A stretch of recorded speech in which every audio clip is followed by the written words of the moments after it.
Of that aluminum bat hitting a baseball. Yes, something about college baseball, man. Take me out to the ball game indeed. And to discuss all things college baseball as we swivel the spotlight over to that part of the sport world is on the air with me, my good buddy, Patrick Shepard. Shep, welcome back. And are you excited about some baseball? It is nice to see the sport where Mississippi State has had its most sustained historical success back up and running. Absolutely. Look, even in a sport that we have, I think we can say we have dominated. Like we've been a blue blood program in baseball.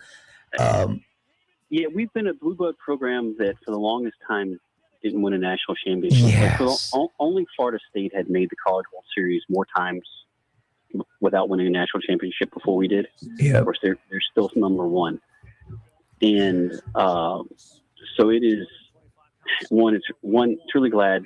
I'm really glad we got that championship, and two, I'm really glad we did it before Ole Miss, who's just not been as good as us historically. Mm-hmm. But the year afterwards, but yeah, we've got staying power, I think, in the arena, and certainly we've reloaded under the new coach and off to a flying start so far.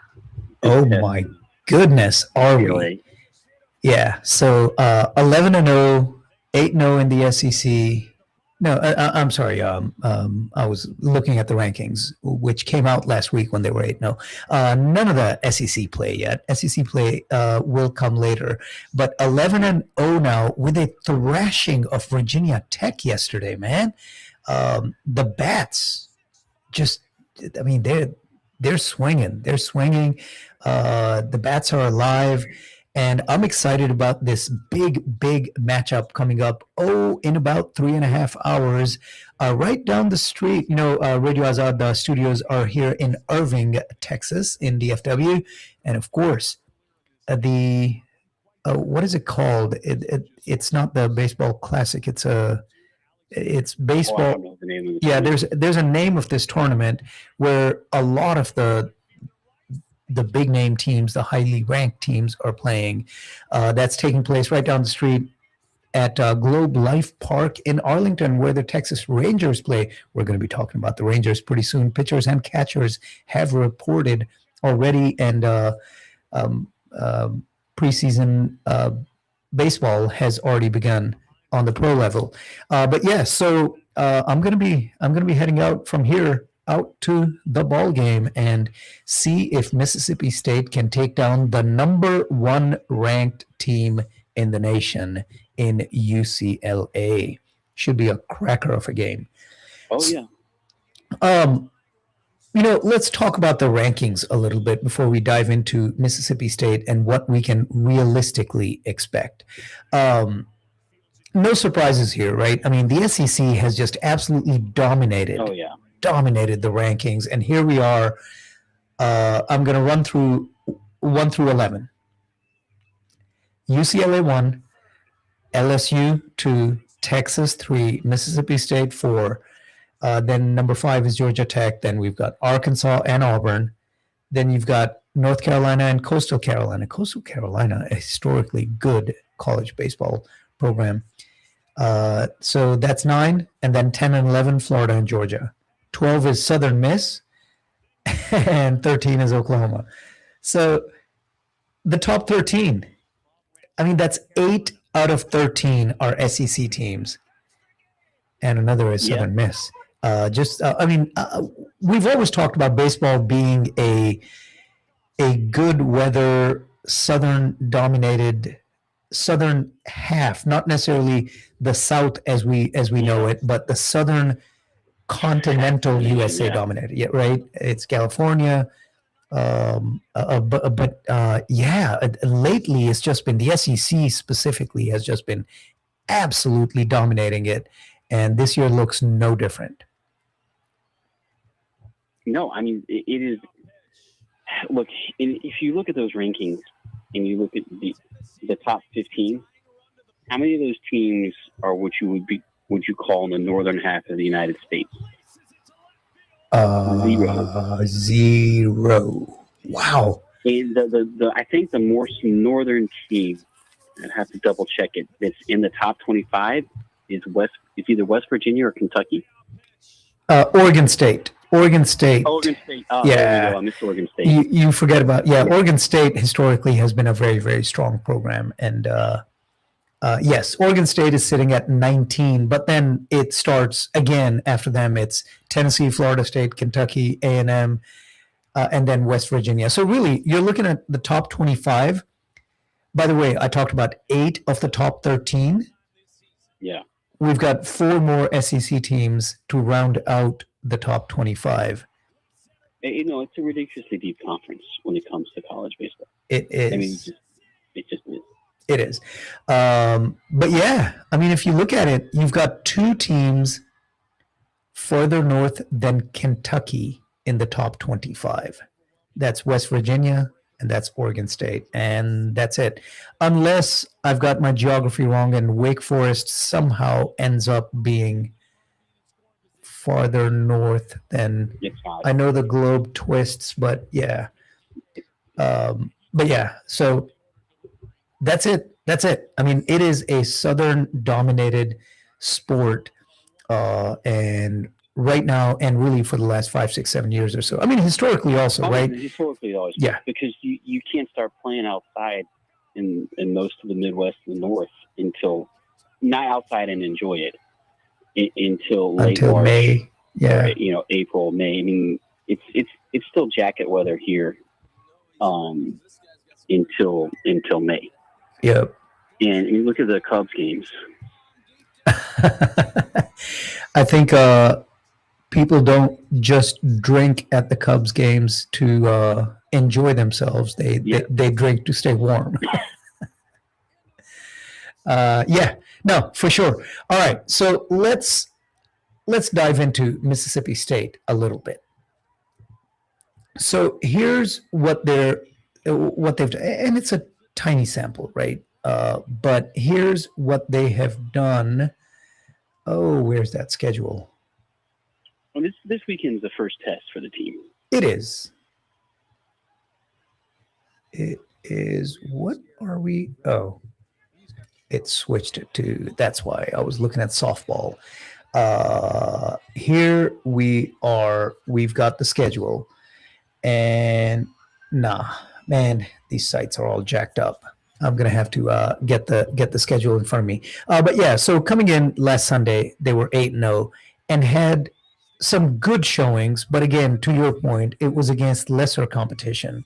But what I saw them do to Virginia Tech. Now, Virginia Tech, not a highly ranked team right now, but they are a pretty good baseball team of late, and for us to put up 15 against them was encouraging. For us to give up 7 to them was a little less encouraging. So how do you see this matchup with UCLA and MSU shaping up coming up this afternoon? I mean, so it's tough, man. Like, these teams are still finding out about each other. I know that they're highly ranked, right? But it is still really early in the season. And I think that this is the closest you're going to see me to being a real homer. I think that the MSU bats waking up the way they have this weekend, and we've got some really good arms. And we're a young team, but I think that this is basically a home game compared to UCLA. UCLA. And I think that you're going to see State win today. But regardless of what happens, even if State wins, UCLA wins, I wouldn't take too much from an individual baseball game. Way too early, right? Yeah, I mean, it is just.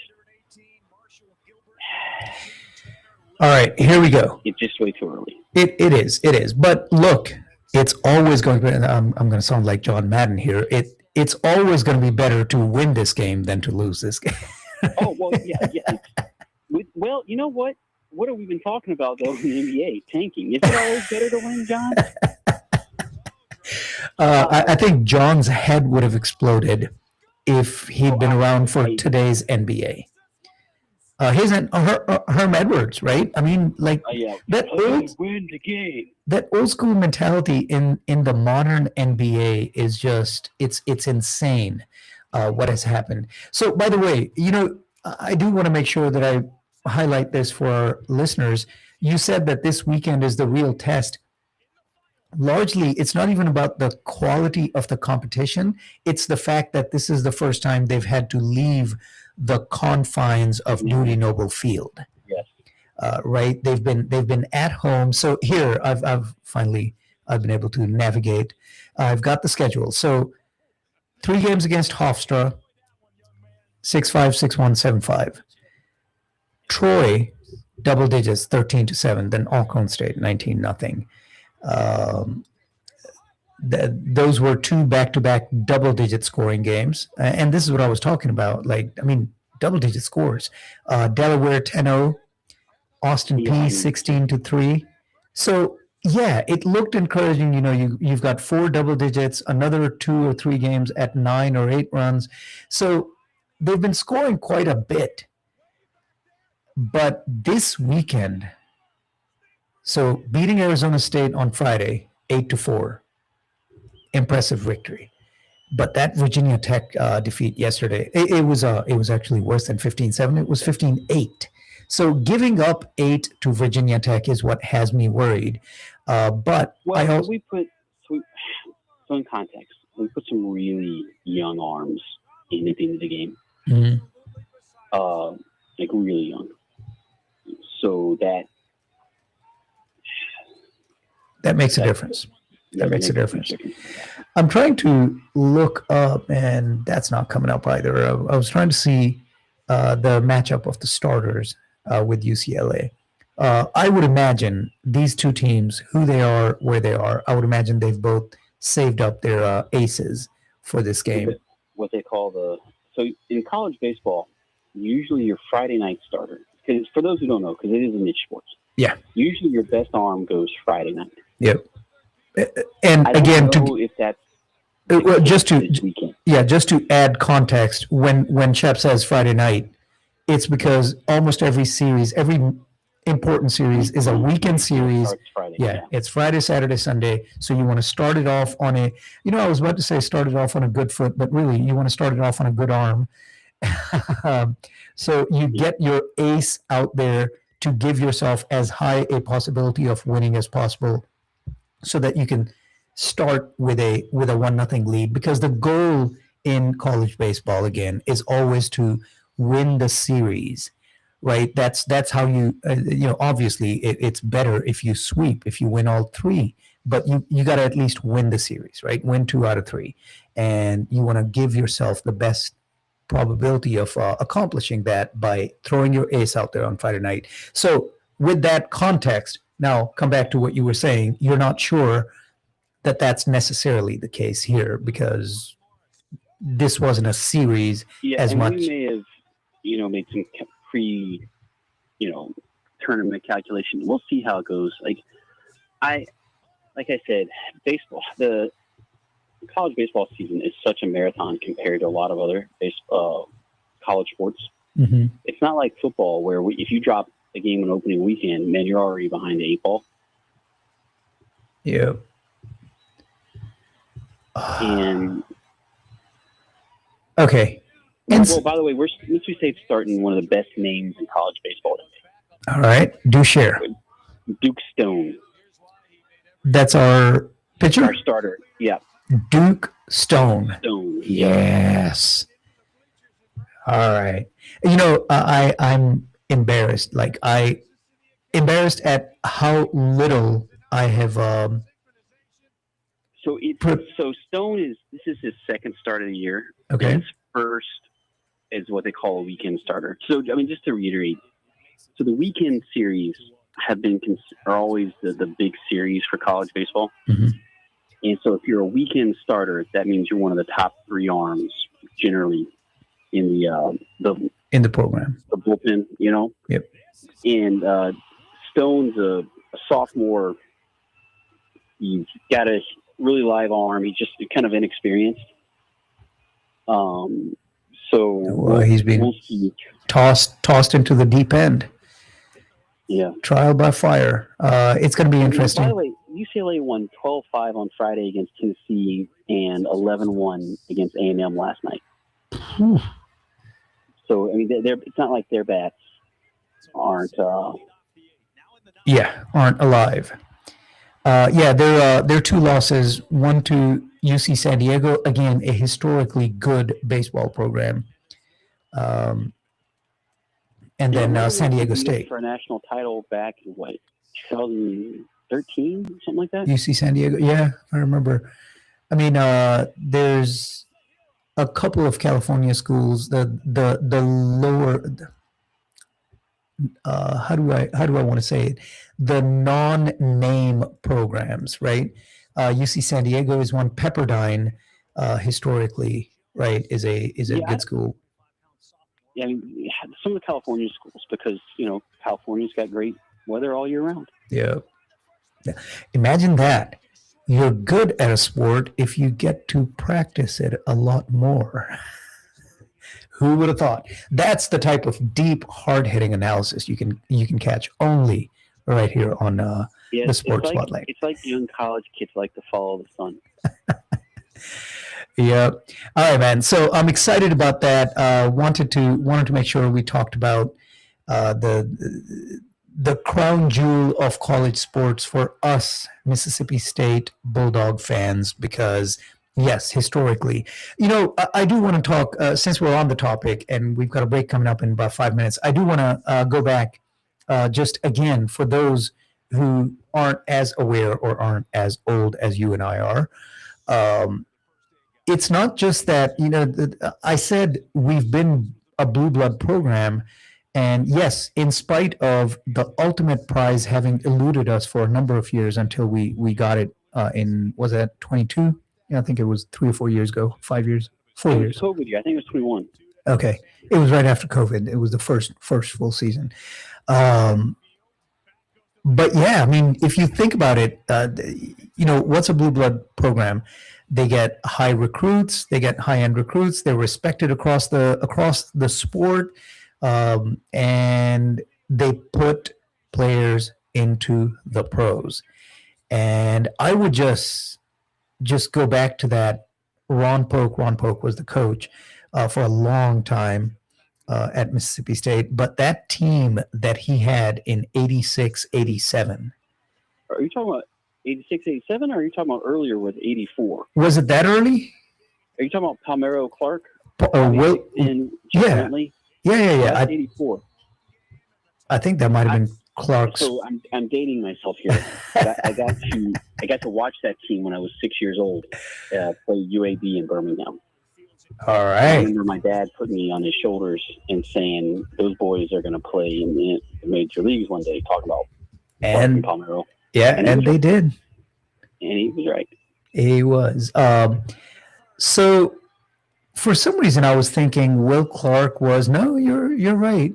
He would have been 20, 21. He might have been a freshman. I think for some reason I was thinking he had just gotten to the majors in that big World Series, the Earthquake World Series for San Fran, where he just absolutely dominated. I think he batted something like 450, 460 in the playoffs, and he was a newcomer, he being Will Clark. But yeah, looks like he was drafted in 86. So he played 84, 85, and then the 86 year, and then got drafted. But yeah, that team, man, Will Clark, Rafael Palmero. In the NLCS that year. He was what? He hit 650 in the NLCS in 89. Oh, yeah, that'll do. That's why San Fran was in the World Series. But yes, they had these two future, like, not just, it's one thing to have one good future professional player on the team. But they had two Hall of Famers to bat on that team, and the rest of the team were no slouches. He make the Hall of Fame, but I think it's because he played in San Francisco.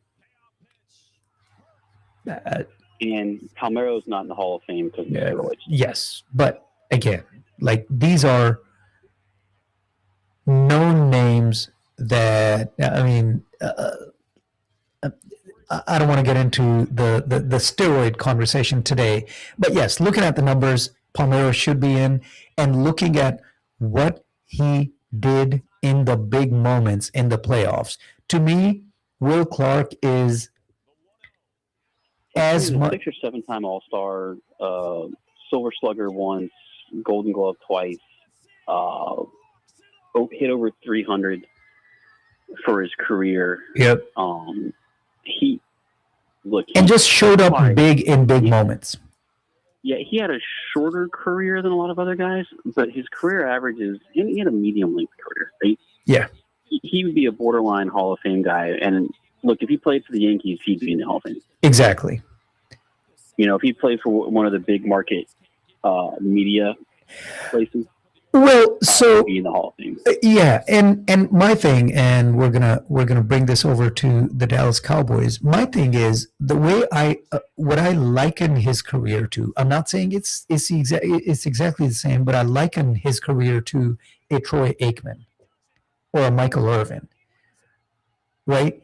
If Will Clark has at least one, maybe two championships, he'd be a shoo-in. He'd be a first ballot Hall of Famer.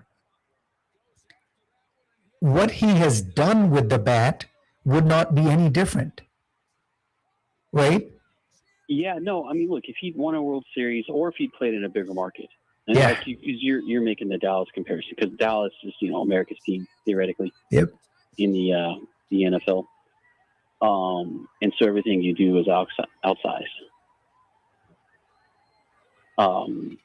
So, yeah, I mean, look, we just talked a few weeks ago about why it's Phil Rizzuto in the Hall of Fame.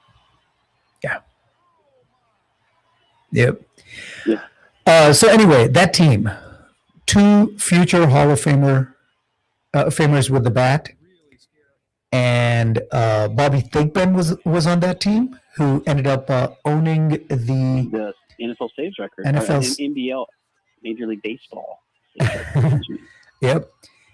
And then don't forget Jeff Brantley was the stud pitcher on that team. Oh yeah, I mean, look, he was really good. I mean, you had 4 guys who had legit major league careers out of that team, and I think we crashed out against either Texas or Oklahoma State in the College World Series, and Texas had that guy Roger Clemens pitching for him. Yep. That matters, man. Sometimes there was Pete Incaviglia for Oklahoma State. Whew. There was definitely a lot of talent on that team. But my point is, MSU being a blue blood program, they have had talent across the years.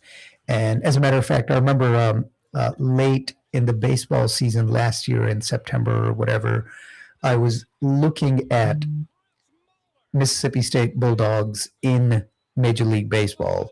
And, Texas has a couple you remember Justin Foscue? He's in the Rangers program now, and he made it up to the pros. And then in spring training right now, he's been in the lineup. So he has 85, by the way. I'm sorry? It might have been in 1985. Yeah. I think that was the big year. And then Clark left after his junior year. I think Palmeiro was the one. Both, yeah. Was he also a junior? Yeah. Okay. Neither one of them made it this year. I mean, they were both just too good. Obvious. Yeah. Yep. Anyway, all right. Well, good times. I'm excited about that. I'm going to be at the game. I'm hoping that the Bulldogs can pull this off. But to your point, win or lose, it's going to be a great experience. And in the grand scheme of things, this game won't matter because it's such a marathon.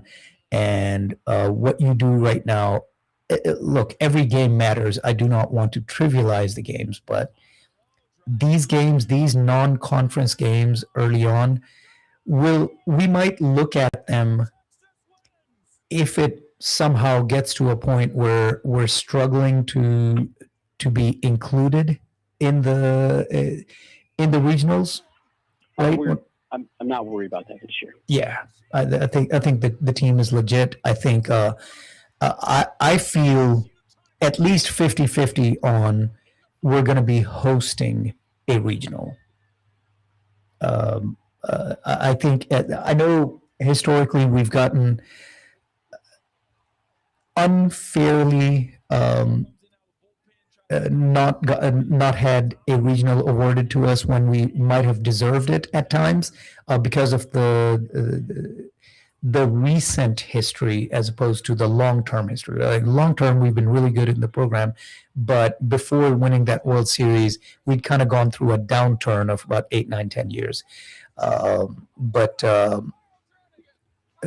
Except so losing that World Series. A drought there from 05 to 12, 13. Yeah. And then we kind of had a little mini drought after Cohen left. Yep. And then what's his name? Oh my God, I should be able to remember the only manager who ever won us a World Series. But he took Cohen's team. Oh no, he took the guy who got fired from we took his off the field improprieties. And then he was the one after Cohen. And then he kind of took that talent and did really well. But he couldn't sustain the program talent-wise. Yeah. But MSU appears to be back, and it's not going to be the same as losing the World Series to UCLA. But I'm excited about a possibility of taking revenge against those Bruins. Yes. I'm sorry about that. All right, let's take a break. And then we're going to come back and wrap up. Let's swivel the spotlight away from college baseball to other things when we get back. You're listening to the Sports Spotlight right here on Radio Azad. This is Radio Azad.